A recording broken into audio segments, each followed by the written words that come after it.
નમસ્કાર, રાધે રાધે, જય શ્રી કૃષ્ણ. હું છું ધ્રુવિલ સર અને તમે જોઈ રહ્યા છો Gyanjyot group tuition education channel.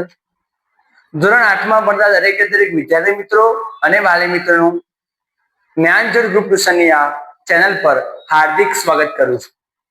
ધોરણ 8 ના વિદ્યાર્થી મિત્રોને જણાવવાનું કે ચેપ્ટર 7 કિશોરાવસ્થા તરફ તરુણાવસ્થા તરફ મેં કમ્પ્લીટ ઇન ડિટેલ આકૃતિ સાથે પૂર્ણ કર્યું છે.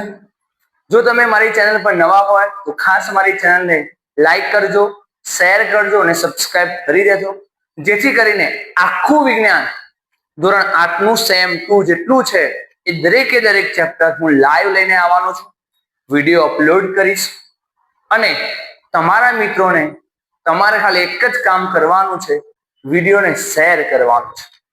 ઓકે, શરૂ કરતા પહેલા આપણે વાત કરીએ રિઝલ્ટની. તમને ખબર જ છે જ્ઞાનજ્યોત રિઝલ્ટમાં ભૂકા કાઢે છે, શિક્ષકો બી બૂમ પડાવે છે અને તેમાં ભણતા વિદ્યાર્થીઓ પણ બૂમ પડાવે છે.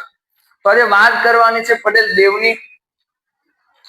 દેવ કરીને છોકરો ઉત્તર ગુજરાતમાં ફર્સ્ટ નંબર છે, 98.54% મેળવેલા છે. 98.54% મેળવેલા છે. મેથ્સમાં 80 માંથી 80,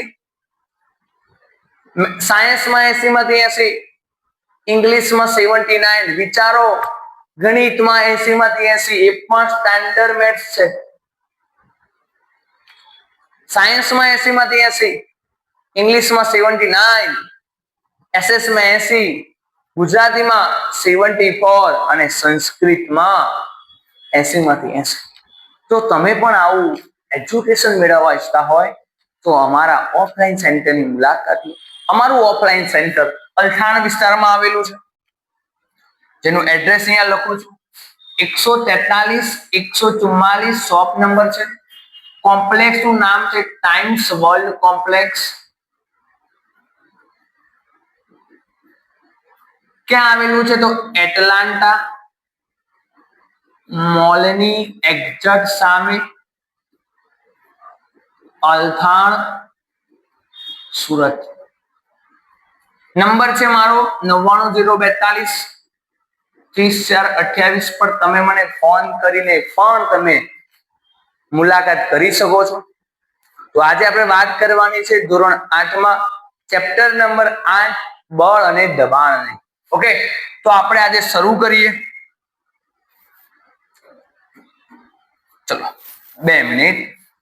સરસ મજાનું ચેપ્ટર છે, બહુ મજા આવશે. ચલો હવે અહીંયા ધ્યાન.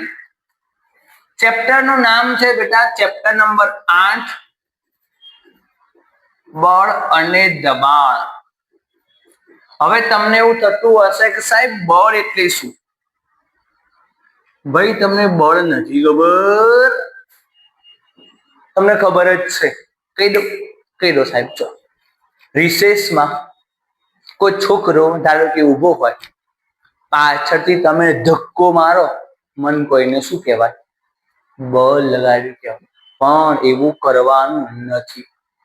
તમે કરો છો એટલે મેં કીધું કે આવું જાણે કે બળ. પછી શું કરો? કોઈ છોકરો અહીંયા ઊભો હોય, શર્ટ પકડીને તમે ખેંચો. હા, તમે ખેંચો છો ને, એ પણ શું છે? બળ છે. મગર ચાલે. બળનો મતલબ કાં તો ધક્કો મારો કે કાં તો ખેંચો, બધું બળ. પતંગ ચગાવો છો ત્યારે એમ ખેંચો છો, એ બળ લગાડ્યું. સાયકલ ચલાવો છો ત્યારે પેન્ડલ ઉપર તમે શું લગાવો છો? બળ લગાડો છો, એ બળ છે. મગર ચાલે. તો આ વાત છે બળની.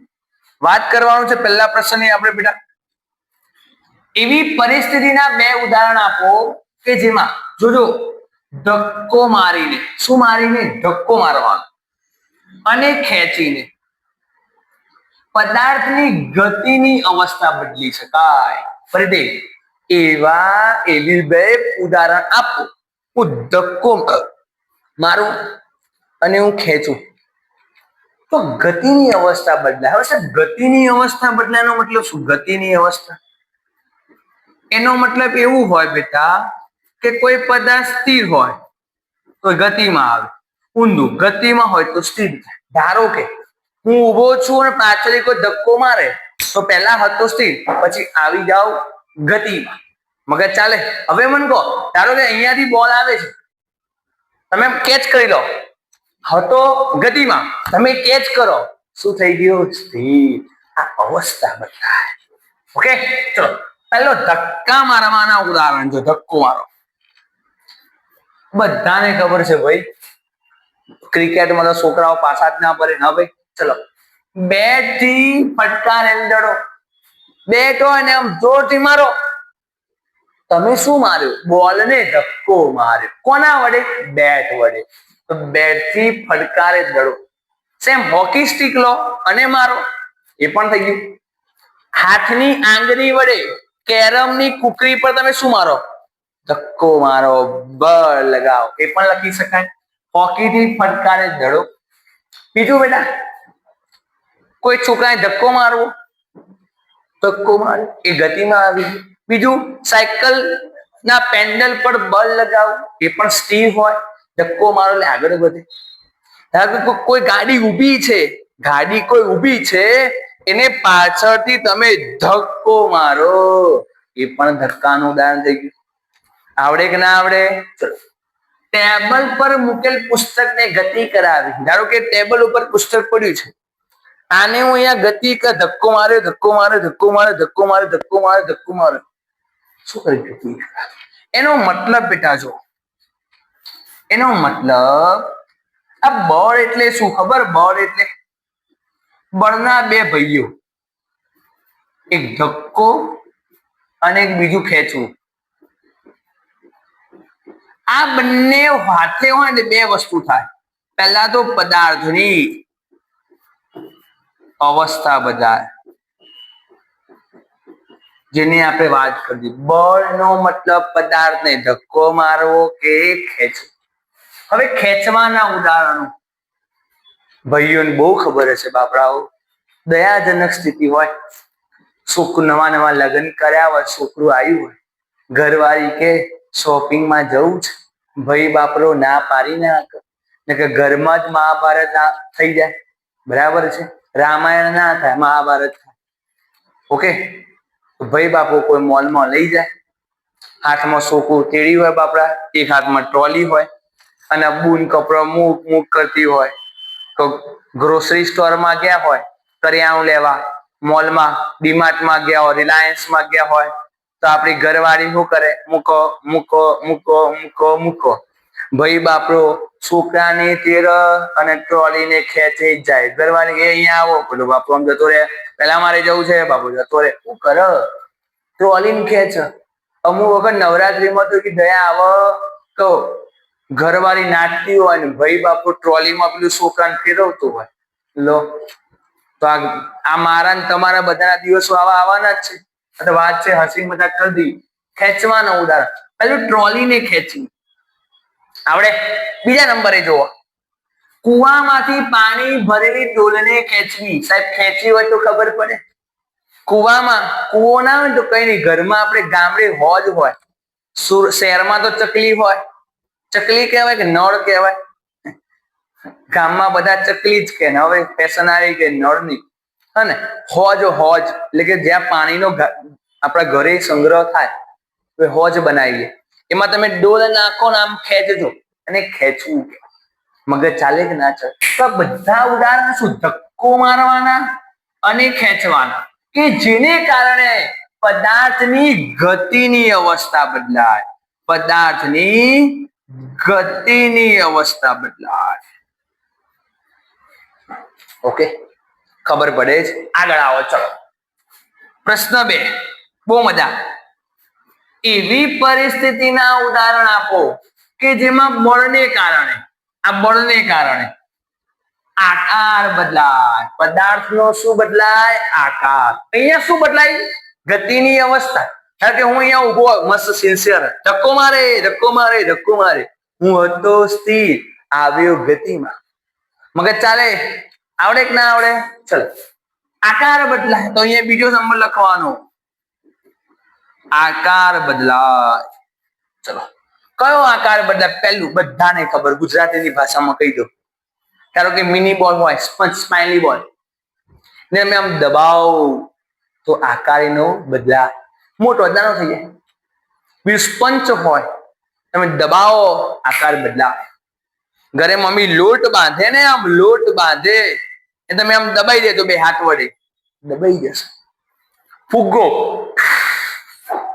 ફુગ્ગાને ફુલાડો પછી બે હાથે દબાવો, આ બળ લગાડ્યું કહેવાય, બળ લગાડ્યું કહેવાય, એનો આકાર બદલાય. તો પહેલી વસ્તુ જુઓ, લોટના કણકને હાથ વડે દબાવવાથી તેનો આકાર બદલાય છે. ફુલાવેલા ફુગ્ગાને હાથ વડે દબાવવાથી, સ્પંચને હાથ વડે દબાવવાથી, રબરનો દડો હોય ખાસ, પછી સીઝનનો દડો ના લગતા, હા જોજો, રબરના દડાને હાથ વડે દબાવવાથી તેનો આકાર બદલાય છે. તમે ડબલ બેડ ઉપર સૂઈ જાઓ, એના પર મેટ્રેસ હોય, જે આપણે કહીએ સ્પંચની બનેલી હોય, તમે જેવા બેસો એવો એનો આકાર બદલાય છે. ધનુષ્યની પણ સાહેબ ખબર ના પડે, ધનુષ્ય તો બતાવો સાહેબ, જો અહીંયા બતાવજો, શું મજા કરાવું, અહીંયા જોજે, જોજે અહીંયા ધનુષ્ય. ધારો કે બેટા આપણું આ ધનુષ્ય છે, ઓકે. હવે ધનુષ્યની આ દોરી થઈ ગઈ. હવે આ દોરી કઈ, આની પણછ કે પણછ. હવે એ તીર ભરાયું હોય, તીર મારે મોકલવું હોય તો ખેંચવું પડે, તો આને આમ હું ખેંચી દઉં, ખેંચીશ ને તો આ પાછળ આવશે, હા હું ખેંચું, આકાર બદલાઈ ગયો, અને આ તમારું તીર છે ઉડી દૂર જાય. મગજ ચાલે કે ના ચાલે? ઓકે. તો ધનુષ્યની પણછને ખેંચતા આકાર બદલાય છે. ફુગ્ગામાં પાણી ભરતા પણ આકાર બદલાય. આવડે કે ના આવડે? એકદમ ટૂંકમાં, બળ એટલે શું? પદાર્થને ધક્કો મારવો કે એને ખેંચવું, બળ કહેવાય. ફરીથી ચલો, ફરીથી શીખો, રિવિઝન કરાવી દો. બળનો મતલબ ધક્કો મારવો કે ખેંચવો. બીજું, આ બળ લગાવવાથી એટલે કે ધક્કો મારવો ને ખેંચવાથી શું શું થાય? પહેલા તો પદાર્થની અવસ્થા. નંબર 2, આકાર બદલાય. એનો મતલબ બળ લગાવવાથી પદાર્થની અવસ્થા બદલાય, પદાર્થનો આકાર બદલાય. ઓકે, નેક્સ્ટ આવો. નેક્સ્ટ વાત કરીએ આપણે, લુહાર લોખંડના ગરમ ટુકડાને હથોડો મારે, કયું બળ લાગે? એ લોખંડના ટુકડાનું શું થાય? સમજો, આ હથોડો છે, મારો હાથ, અને આ લોખંડનો ટુકડો, સમજો આ લોખંડનો ટુકડો હું મારું, આ હથોડાને એમને ફાંકી દઉં તો તૂટી જાય? ના તૂટે. હથોડાને મારે હાથ વડે પકડવાનો અને લોખંડના ટુકડા પર મારવાનો. એનો મતલબ હું મારા હાથ વડે મારું છું, એનો મતલબ હાથ એટલે સ્નાયુ. કયું બળ લાગે બેટા? બધાને ખબર પડે સાહેબ, સ્નાયુ બળ લાગે. ને લોખંડનો ટુકડો તૂટી જાય એટલે કે એનો આકાર બદલાય. મમ્મી વેલણ મારે, કયું બળ લાગે? નારી બળ. અમુક વાર મમ્મી પપ્પાને મારે, પપ્પાનું સહન શક્તિ બળ લાગે. પપ્પા આપડે બેહી રહે શાંતિથી. સ્ત્રી ગરમ હોય, પુરુષને બેહી જવાનું તો બબાલ થાય નહીં. ચલો આવો પ્રશ્ન નંબર 4.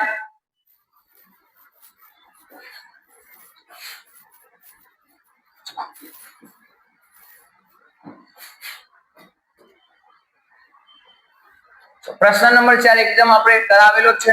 જો શું કે છે, બળ એટલે શું? હાલત. ભાઈઓ બોલી ગયો, સુનિલ ભૈયા બોલ ગયા હાલ. કે ઉદાહરણ આપો. પહેલું, આની વ્યાખ્યા છે, પદાર્થને ધક્કો મારવો કે પદાર્થને ખેંચવો, જેને શું કહેવાય? બળ. પદાર્થને ધક્કો મારવો કે પદાર્થને ખેંચવો, એને શું કહેવાય ભાઈ? બળ કહેવાય. હવે ઉદાહરણ જો, હાલ જ મેં બોલ્યો, એક પેલા ધક્કાના ઉદાહરણ અને બીજા ખેંચવાના આપી દો એટલે વાતાવરણ પૂરું, વાર્તા એ પૂરી. પહેલું જો, આ 3, બેટરી ફટકારે દડો, ધક્કાના ઉદાહરણ. 40 થી ફટકારે દડો, ધક્કાના ઉદાહરણ. ટેબલ પર મૂકેલ પુસ્તકની ગતિ કરાવી, આ ધક્કાના ઉદાહરણ. હવે ખેંચવાના, તો નીચેના 3 જુઓ, ખેંચવાના. કશું નવું છે? કુવામાંથી પાણી ભરી ડોલને ખેંચવી, થઈ ગયું. કુવામાંથી પાણી ભરી ડોલને ખેંચવી, ટ્રોલીને ખેંચવી. હવે દરવાજોને બંધ કરવો છે તો તમે શું કરશો? ધારો કે આ દરવાજો છે, આમ બંધ છે, આમ છે, આમ, તો આમ ખેંચો એટલે બંધ, ખુલ્લો કરો તો ખેંચો એટલે ખુલ્લો. દરવાજાને ખેંચીને ખોલવો કે બંધ કરવો. તો આ વિડીયોને અહીંયા અંત સુધી રાખું છું. તમારા મિત્રોને ખાસ મોકલી દેજો, શેર કરજો કે ધ્રુવીલ સર સેમ ટુ લઈને આવી રહ્યા છે યુટ્યુબ ચેનલ પર. બેટા તમારે ખાલી શેર જ કરવાનું છે. તમે શેર કરશો કે તમારું કામ થશે, તમારા મિત્રનું કામ થશે ને મારું કામ થઈ જશે. ઓકે, રાધે રાધે, જય શ્રી કૃષ્ણ, જય જય જય ગરવી ગુજરાત, ભારત માતાની જય, અને જય ધ્રુવીલ સરના જ્ઞાનની.